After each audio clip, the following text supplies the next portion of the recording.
प्रिय मित्रों, जय श्रीमन नारायण। आज आप सभी लोग 28वें अध्याय की कथा श्रवण करेंगे। कल आपने श्रवण किया 27वें अध्याय में कि धनेश्वर महापापी होते हुए भी वह धनाध्यक्ष कुबेर जी के समान वैभव यश कीर्ति वाला बन गया।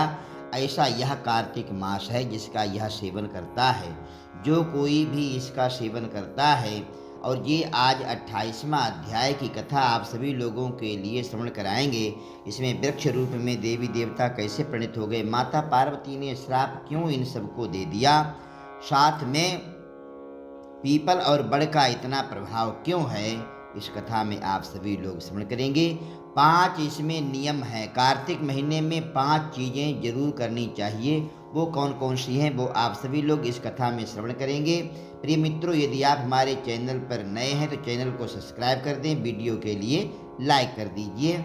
अब आप पूरी कथा श्रवण करें। सूत जी ने कहा, इस कथा को श्री कृष्ण अपनी अत्यंत प्यारी सत्यभामा को सुना करके स्वयं संध्या करने के लिए राजभवन में चले गए। ऐसे महात्म से युक्त संपूर्ण पाप विनाशक विष्णु भगवान को अतिशय प्रिय तथा भुक्ति मुक्ति प्रदान करने वाला कार्तिक मास कहा गया है।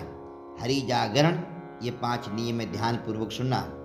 हरि जागरण मतलब रात्रि में जागरण करना भगवान के लिए। प्रातः काल में स्नान, सूर्योदय से पहले तारों की छांव में, और तुलसी महारानी की पूजा, अंत में उद्यापन तथा कार्तिक में नित्य प्रति दीपदान। यह कार्तिक मास के व्रत बताए गए। ये 5 व्रत हैं, सभी को ध्यान पूर्वक सुनने वाले हैं। कार्तिक मास में जो यह करते हैं उसको भुक्ति मुक्ति दोनों प्रकार के फल प्राप्त होते हैं। भुक्तिम मुक्तिम च विन्दति। ऋषिगणों ने कहा, विष्णु भगवान का प्रिय, अधिक फल देने वाला, शरीर के रोम रोम को प्रसन्न करने वाला इतिहास पूर्वक कार्तिक मास का विचित्र महात्म्य आपने कहा। की चाह करने वाले अथवा भोग के इच्छुक प्राणियों को अपने दुख विनाश के लिए कार्तिक मास का व्रत अवश्य करना चाहिए। जैसा आपने कहा है कि यदि कार्तिक व्रती किसी संकट में फंस गया या किसी भयानक स्थान अथवा जंगल में रहे या रोग हो जाए तो कार्तिक का व्रत किस प्रकार से करे, क्योंकि अतिशय फल देने वाले इस व्रत को किसी प्रकार से भी छोड़ना नहीं चाहिए।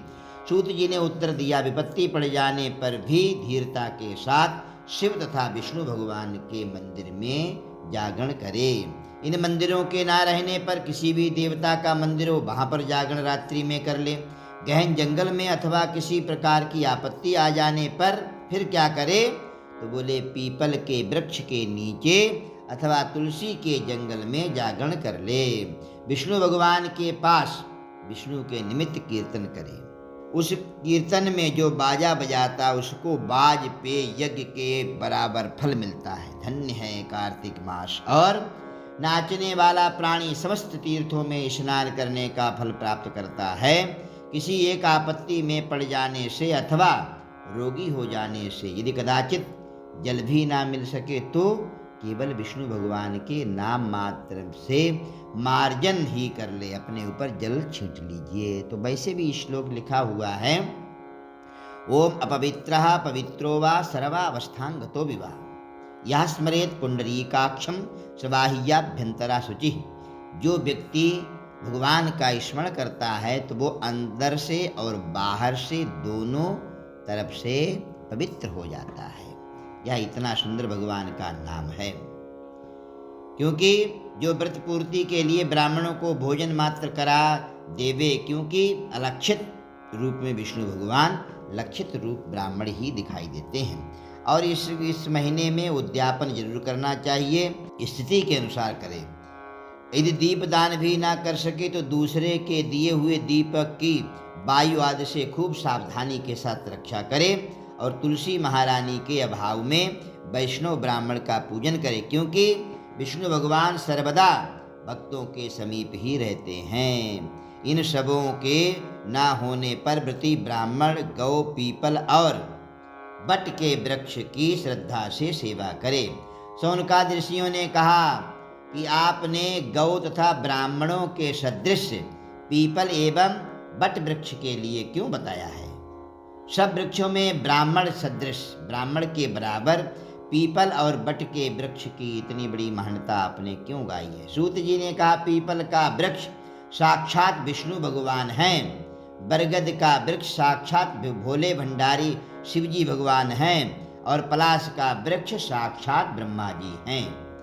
उनके पूजन, सेवन, दर्शन करने मात्र से समस्त पाप नष्ट हो जाते हैं। ऋषिगण कहने लगे, देवताओं आप धर्मज्ञ हैं, हम लोगों को इसमें शंका है कि ब्रह्मा विष्णु महेश वृक्ष रूप में क्यों हैं?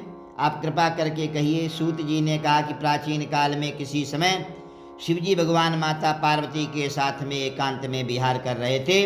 उसी समय उनके विषय विलास में विघ्न करने के लिए ब्राह्मण का रूप धारण करके अग्नि वहाँ पर गए। भोग विलास के आनंद का नाश हो जाने के कारण क्रोध से कांपती हुई पार्वती ने समस्त देवताओं को श्राप दे दिया। पार्वती ने कहा कि हे देवताओं, विषय सुख को तो कीट पतंग इत्यादि भी जानते हैं, उसमें आप लोगों ने देवता होकर के भी विघ्न बाधाएं पैदा की हैं, इसलिए मैं सभी लोगों को श्राप देती हूँ कि सब लोग वृक्ष हो जाओ। सूत जी ने कहा, इस प्रकार क्रोधित पार्वती के शाप से सब देवता वृक्ष हो गए। इसी कारण विष्णु भगवान तथा शिवजी दोनों पीपल और बट वृक्ष के लिए प्राप्त हुए। इसलिए भगवान विष्णु, दूसरी कथा आती है भगवान नारायण भी, और दरिद्रा का भी इसमें निवास है, वो मैंने पहले वीडियो डाल चुका हूँ। इसलिए शनिवार के लिए पीपल का बहुत बड़ा महत्व होता है। उसका पूजन करने से हर एक प्रकार की दरिद्रता छूट जाती है और सुख समृद्धि प्रदान होती है, क्योंकि माता लक्ष्मी जी का भी उसी में भगवान नारायण के साथ में वास है। प्रिय मित्रों, आप सभी लोगों ने कथा श्रवण की, कथा जरूर सुने, कथा सुननी चाहिए, और कथा सुनने के बाद में आप सभी लोग चैनल के लिए सब्सक्राइब कर दें, वीडियो के लिए लाइक कर दीजिए। जय श्रीमन नारायण।